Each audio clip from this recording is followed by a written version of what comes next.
All right, in our last example in section 10.1, we're going to talk about domain of radicals, domain of even roots and the domain of odd roots. Remember, it makes a difference, right?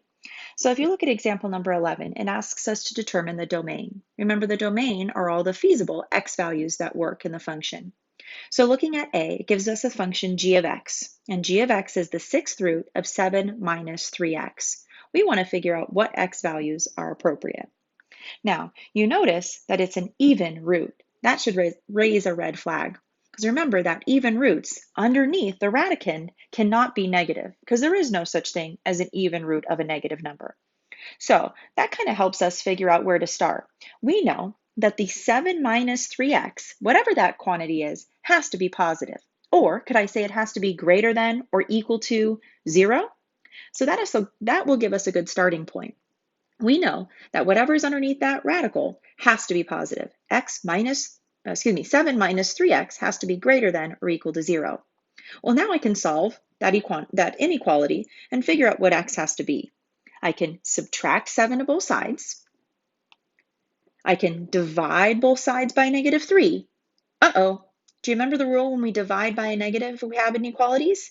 Remember, we have to switch our inequality sign anytime we multiply or divide by a negative. So I really end up getting x is less than or equal to 7/3.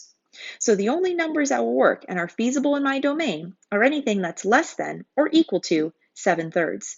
That means my domain would be from -infinity to 7/3, and then I can equal 7/3. I just have to make sure that I'm less than that. So I'm going to use brackets on my 7/3, parentheses on my infinity, and I can say that my domain is -infinity to 7/3.